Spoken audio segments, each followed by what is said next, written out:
were in Englewood Hospital. As the baby's head was starting to come out, Ilana eagerly asked, "What color is the hair?" The nurse and doctor said in unison, "Black." Ilana seemed disappointed, and the doctor said, "What were you expecting, platinum blonde?" Good morning. I want to thank each and every one of you for coming. Special occasions are even more meaningful when you have friends and family to share them with. I want to thank Rabbi Krohn, our superstar rabbi here at the Young Israel Teaneck, for officiating the Bris. You and Chani are such great role models for our community, and I want to thank you for your guidance and support. I want to thank Rabbi Dr. Jerry Friedman, our Maul, for doing an excellent job.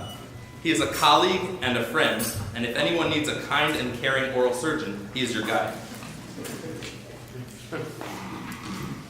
As I watched a life being created over the past 9 months, I've had a lot of time to reflect. And as Albert Einstein once said, there are only 2 ways to live your life. One is as though nothing is a miracle. The other is as though everything is a miracle. For me, everything is a miracle. However, a key feature and principle of the Jewish religion and way of life is that it's not all about thought. It is more about action. You can talk the talk, but can you walk the walk? Don't get me wrong, thought and prayer, meditation and reflection are really important. And it's great if you believe in the commandments, but the question is, how do you act? What do you do? It's about being a good person. It's about doing the right thing. Love your friend and treat your friend the way you would want to be treated. A simple concept that sometimes we lose sight of in the bustle of everyday life. The baby's Hebrew name is Jonah Baruch. In English, Jonah Brody, and we will call him Jonah. Ilana and I are privileged to have the opportunity to name Jonah after 2 important family members, my great uncle Jerry and my grandma Betty. They're both very special to us, and we hope our son grows up to emulate their fine qualities. Our son's first name, Jonah, is after the oldest brother of my paternal grandmother, Pinchas Yaakov Paul Jerome Perlman, who was affectionately called Uncle Jerry. I like to think of my great Uncle Jerry as a Renaissance man. He had many talents and areas of knowledge. You've heard the saying, "Jack of all trades, master of none." Uncle Jerry was a jack of all trades, master of all. If you asked me to describe Uncle Jerry with one word, it would be respect. Uncle Jerry had a tremendous respect and derech eretz for his parents, for his profession, and for his religion. When he was young, he was living and working in Chicago. He was successful and living the high life. One day he got a call that his father was in a car accident. He dropped everything to come to New York to help run the family business. Later on, after his father died, he went to his mother's house every Friday night so she would have company for Shabbat dinner. One of my favorite family Uncle Jerry stories when he was in the American Army during World War II. One particular day, he was Sergeant of the Day, meaning he was in charge of the guards at an army base in Europe. And who arrived at Jerry's gate? General Dwight D. Eisenhower, who later became our 34th president and was at the time Supreme Commander of the Allied Forces. Protocol was to ask for the word of the day in order to enter. Eisenhower didn't have the word of the day and said to Jerry, "Don't you know who I am?" Jerry wouldn't let him in. And in only the way Jerry would, responded, "I don't care who you are. Without the word of the day, you're not getting in."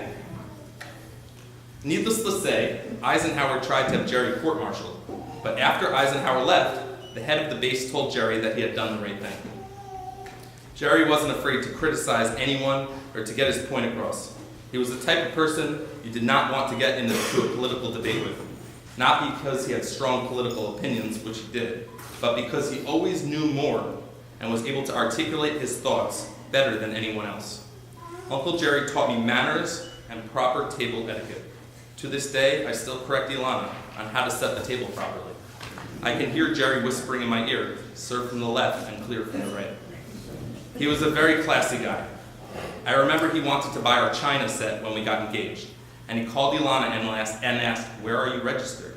She replied, "Fortunoff."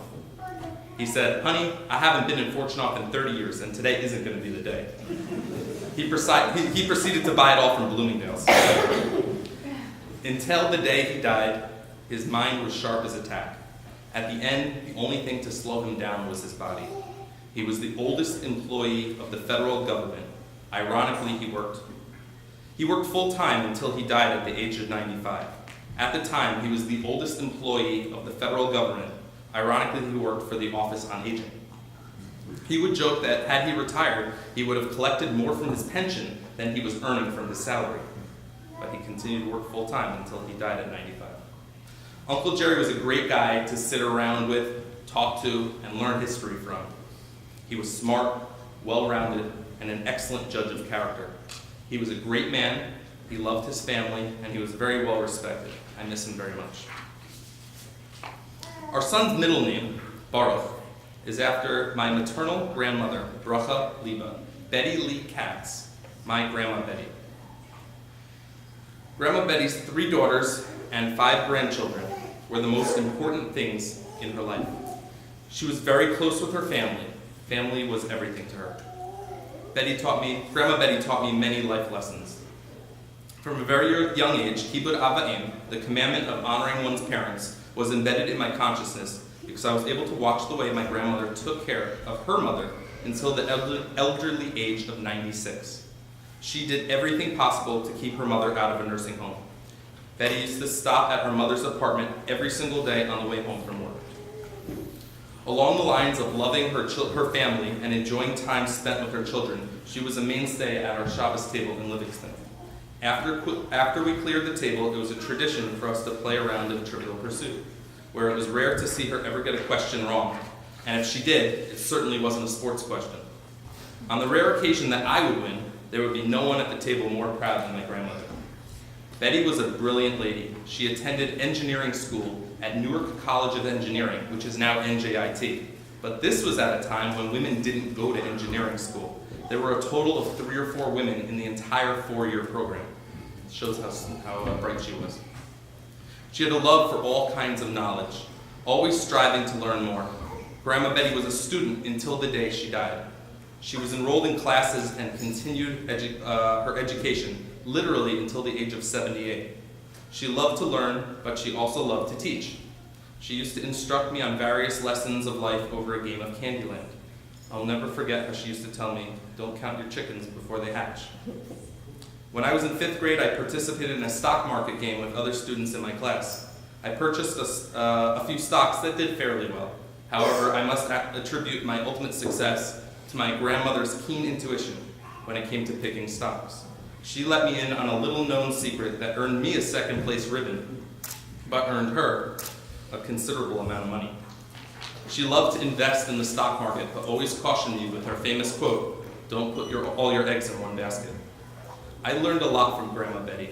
She is a very influential figure in my life, and I miss her very much. It is very fitting that we are naming after Jerry and Betty together. While from opposite sides of the family, they connected on an intellectual level. They would certainly be pleased to know that the baby is being named after both of them together. I want to thank all of our family and friends who have traveled from near and far to be here with us today. I want to especially recognize Ilana's grandparents, Papa Al and Grandma Phyllis, who are with us to celebrate the arrival of their 10th great-grandchild. I want to thank our parents and siblings for always being there for us with love and support. All right, to tell you a little bit about Ilana, she has worked at Babies R Us at their global headquarters for the past 10 years. She is a millennial mom, and having this baby was actually part of her work requirement in order to test out samples of new and innovative baby products. I worry about the day she gets asked to manage construction toys and Lego, since it will probably mean we'll need to do an addition on the house. Another thing you may not know about Ilana is that she is a fantastic delegator. She always tells me what to do. And even though I wear the pants and I'm the man of the house, I often get called Mr. Caesar, even though I'm not a Mr. or a Caesar. As you may know, we have a beautiful 6-year-old purebred golden retriever named Sammy. When Ilana was pregnant with Nathan, she frequently commented, "How will I be able to love this baby more than Sammy?" Then Nathan came along, and sure enough, she fell in love, and poor Sammy took a back seat. Once again, when Ilana got pregnant with baby number 2, she said, how will I be able to love this baby as much as Nathan? Sure enough, Jonah came along and found a place in her heart. And now Sammy's really in the doghouse. On a more serious note, Ilana, to watch you these past 8 days, the way you are absolutely enamored and in love with this baby is so exciting and beautiful to watch. You are an amazing wife, mother, friend, and businesswoman, and you manage to juggle it all. And I love you very much.